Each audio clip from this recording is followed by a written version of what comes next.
Internautes de EZA Télévision, bonsoir à toutes et à tous et bienvenue au rendez-vous de l'information. Donc voici les titres. Microcrédit à la FIA, la troisième phase du programme a été lancée à Parakou ce 2 octobre 2025. Entièrement digitalisé et gratuit, ce dispositif de soutien économique vise à renforcer l'inclusion sociale avec un accent particulier sur les femmes. À l'international, malaise démocratique dans le monde. Entre tensions politiques en Côte d'Ivoire, colère sociale au Maroc et fractures autant pour moi en Allemagne, les citoyens réclament plus de justice et de représentation. Décryptage d'un climat démocratique sous pression. En sport, décès du président des Buffles FC du Borgou Ibrahim Mamachabi. Camille Ousmane, responsable de la communication, revient sur le parcours de cette figure emblématique du club. Plus de détails dans ce trésor.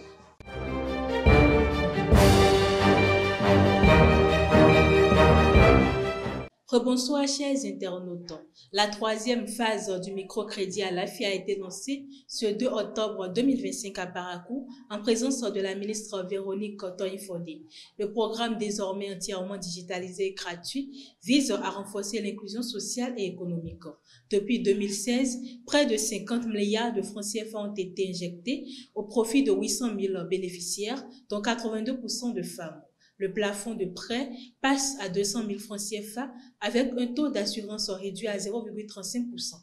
Chaque jour, à l'heure du repas, une question se pose. Qu'allons-nous manger? À cette interrogation, certains estiment que les enfants peuvent participer au choix de ce qu'ils mangent. D'autres, par contre, trouvent qu'en Afrique, un enfant doit suivre sans discuter les plats préparés par les parents. Suivez-le au micro de Jean-Claude Héroïne Papana. Les enfants auront leur mot à dire puisque certains parents demandent à leurs enfants qu'est-ce que vous voulez manger ce soir. Et là, les enfants vont dire moi je veux ça, je veux ça. Évidemment, les enfants ont leur mot. Bon, souvent dans certains couples, même c'est les enfants qui proposent ce qu'ils vont manger. Donc les enfants aussi ont leur mot à dire. Parce qu'un enfant ne peut pas manger les mêmes plats chaque jour sans se plaindre.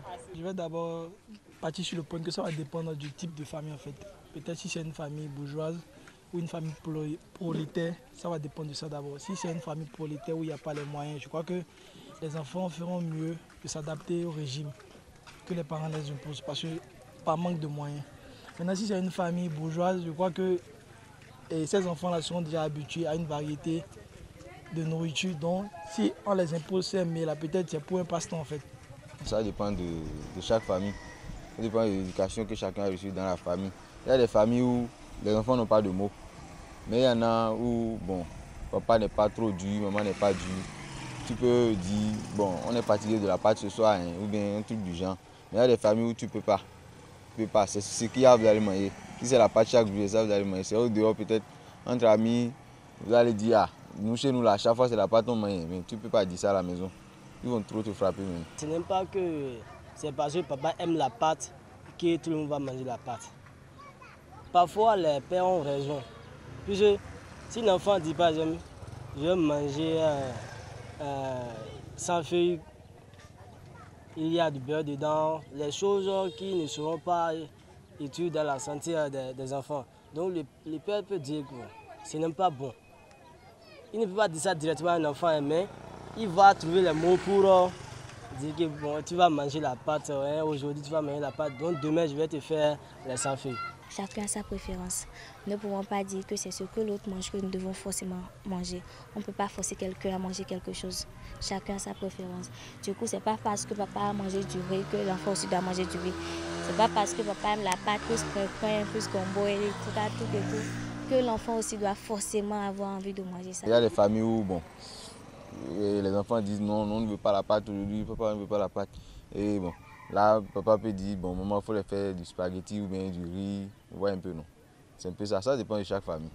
Si c'est en fait le mets préféré du parent, à un certain niveau, si les enfants sont un peu raisonnables, ils vont essayer de convaincre le père à décliner un peu des journées pour eux où le mets sera strictement différent que de la pâte, en fait. Ça dépend aussi des moyens. Lorsque le père a quand même les moyens pour subvenir aux besoins des enfants, il peut, si l'enfant a besoin de manger ceci, il peut lui donner de l'argent pour qu'il aille manger ça. Mais lorsqu'il n'a pas de l'argent, lorsqu'il n'a pas les moyens financiers pour pouvoir subvenir à tous les besoins, c'est ce qu'il a qu'il peut donner, il ne peut pas donner. ce qu'il n'a pas à l'enfant. Le bloc républicain BR et Mouel Bénin ont tenu une rencontre d'échange au siège national du BR en présence de leurs présidents respectifs Abdoulaye Biotchane et Jacques Ayadji. Les deux parties ont convenu de formaliser prochainement un protocole d'accord législatif afin de renforcer leur collaboration politique dans la continuité de l'action gouvernementale menée depuis 2016 sous l'impulsion du président Patrice Talon. La rencontre s'est déroulée dans un climat de cordialité et d'engagement commun en faveur du développement du Bénin. Passons à la page internationale. Dans le monde, les citoyens expriment un besoin croissant de justice, d'écoute et de représentation. Entre tensions politiques en Côte d'Ivoire, colère sociale au Maroc et fractures persistantes en Allemagne, les signes de malaise démocratique se multiplient. Décryptage de l'élément avec Héroïne Papana. À quelques semaines d'échéance électorale majeure ou face à une pression sociale croissante, la Côte d'Ivoire, le Maroc et l'Allemagne illustrent chacun à leur manière les tensions qui traversent nos démocraties au XXIe siècle. Trois contextes, trois régimes, mais un même constat. Les citoyens réclament davantage d'écoute, de transparence et d'équité dans la conduite des affaires publiques. En Côte d'Ivoire, l'interdiction de manifester autour des décisions du Conseil constitutionnel interroge la marge de liberté accordée à une opposition déjà fragilisée. À l'approche de la présidentielle, le pouvoir choisit la fermeté sécuritaire plutôt que l'ouverture politique, au risque de raviver de vieilles blessures dans un pays encore marqué par des crises électorales violentes. Au Maroc, le calme apparent des manifestations du 2 octobre ne doit pas masquer la profondeur du malaise. Porté par une jeunesse connectée et consciente de ses droits, le collectif Jeunes Z212 incarne une rupture générationnelle et politique. Il met en lumière un double paradoxe. Un gouvernement engagé dans des réformes structurelles, mais perçu comme sourd aux urgences sociales, et un appareil d'État qui peine à répondre à la soif de justice, de dignité et de services publics efficaces. Quant à l'Allemagne, le constat d'un pays encore divisé 35 ans après sa réunification est un rappel saisissant que les cicatrices de l'histoire ne se referment pas par décret. Le succès de l'extrême droite à l'Est, porté par un sentiment d'abandon et une identité revendiquée, interpelle l'une des démocraties les plus solides du continent. Il souligne que les fractures sociales, économiques et symboliques peuvent nourrir des dérives populistes, même dans les systèmes les plus établis. De l'Afrique à l'Europe, ces trois cas démontrent que les démocraties ne tiennent pas uniquement par leurs institutions, mais par leur capacité à inclure, dialoguer et réparer. Car c'est bien d'un déficit d'écoute et de reconnaissance que semblent souffrir les citoyens, qu'ils soient électeurs méfiants en Allemagne, manifestants indignés au Maroc ou opposants musulmans en Côte d'Ivoire.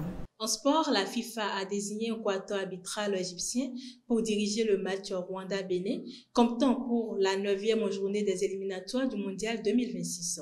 La rencontre se jouera le vendredi 10 octobre 2025 au stade Amahoro de Kigali à 13h GMT. L'arbitre central Mohamed Marouf Eid Mansour sera assisté de Taha Ibrahim Ahmed et Sami Al-Al avec Mahmoud Ahmed comme 4e officiel. Le Togolais Kokou Diaoupé supervisera les officiels, tandis que la sécurité sera assurée par le Djiboutien Djibril Afasset Maouraman. Un match crucial pour les deux équipes dans la course à la qualification. La Fédération béninoise de football organise à partir du 6 octobre 2025 à Porto-Novo la 3e session de formation pour l'obtention de la licence CAF-C. 30 participants issus de divers horizons ont été sélectionnés pour ce stage qui alternera cours théoriques et pratiques. Cette initiative s'inscrit dans la volonté de la FBF de renforcer la professionnalisation des encadreurs techniques en alliant le football béninois sur les standards continentaux. Et pour boucler cette édition suite au décès du président Ibrahim Omama Chabi, Camille Ousmane, le responsable de la communication de l'équipe, revient sur les circonstances du décès de cette première figure des Buffles FC. Il parle de l'homme, de son parcours et appelle la communauté sportive de Barakou à soutenir massivement le club en cette période difficile. Suivez-le au micro de Mouidine Lawal. Ibrahim Chabi Maman, ce n'est pas, c'est plus qu'un président pour moi, c'est un grand frère, un aîné pour moi, pour tout ce qu'il a représenté pour moi dans ma vie. En tant que responsable de la communication, j'ai appris l'information de sa courte maladie. C'est vrai qu'il était un peu souffrant, mais il n'était pas couché. Le mardi il a eu un malaise. Il a été transporté à l'hôpital. Le mercredi aussi, HUD, c'est là il a rendu l'âme. Dans l'après-midi, j'ai été informé par le premier vice-président de ce que nous avons perdu le président. Bon, naturellement, ça a été un choc émotionnel pour moi. Et rapidement, en tant que responsable de la communication, nous avons écrit en même temps un message pour annoncer officiellement le décès de notre président Ibrahim Chahim Maman. Pour moi, Ibrahim Chahim Maman, si je dois retenir quelque chose de lui, c'est un homme qui est passionné par le sport, c'est un homme qui est passionné de développement et c'est un homme qui est beaucoup accessible. Des fois, on lui fait le reproche, on lui dit, vous êtes une autorité, vous vous comportez comme ça. Il dit qu'il a été élevé comme ça. Et pour rappel, pour ceux qui ne le savent pas, il est né d'un père politicien, Chahim Maman Fourdonga, ministre de l'Éducation. Il a occupé plusieurs postes à la mairie de Parakou et plusieurs postes ministériels. Donc c'est de père en fils qu'il a eu un héritage de politicien. Au-delà également du sport, c'est quelqu'un qui s'est investi dans la culture à travers le cheval. Il était récemment à la Gani de Niki. Il a conduit les cavaliers à la Gani de Niki. Après la Gani de Niki, il était également à Sinandé. Il était également à Kouandé. C'est du retour de ces événements-là que Dieu l'a rappelé. Oui, moi je pense que déjà hier, on a pensé que le match allait être... on allait reporter le match. Le staff s'est concerté ensemble, on a échangé. On a dit que ça va être une motivation supplémentaire de jouer ce match-là ce samedi à Tchaourou contre Asvo. C'est vrai, quand vous prenez l'effectif des Buffles du Borgou, il y a certains cadres qui ont connu Ibrahim Chahim Maman, notamment le capitaine Nabil Yarou, le vice-capitaine Patrick Sedjamé, d'autres joueurs comme Sadat et autres. Mais la majorité ne l'a pas connu. Ça va peut-être être une motivation supplémentaire pour ces joueurs-là qui auront à cœur de rendre un hommage mérité à Ibrahim Chahim Maman. Donc le match n'a pas été reporté. Parce qu'il faut dire que la fédération a touché les dirigeants des Buffles pour demander si un report était possible. Les dirigeants se sont concertés, ont dit c'est une occasion pour rendre hommage à Ibrahim Chahim Maman. Et je crois que les joueurs vont se donner à fond pour décrocher une victoire, histoire de rendre un hommage vraiment mérité à Ibrahim Chahim Maman. Je crois, comme vous l'avez dit, se déplacer, aller jouer à Tchaourou.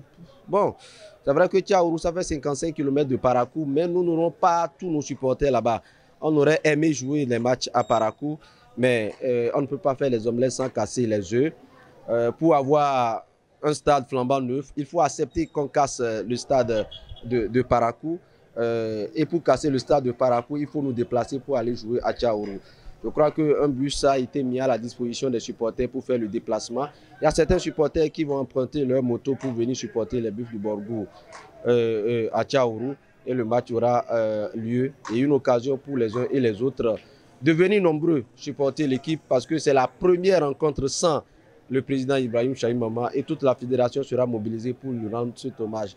Et quoi de plus important, de plus précieux que d'arracher cette victoire-là pour lui rendre un hommage mérité. Mesdames et messieurs, c'est tout pour ce 13h. Merci de m'avoir suivi. Bon début de week-end à chacun et à tous.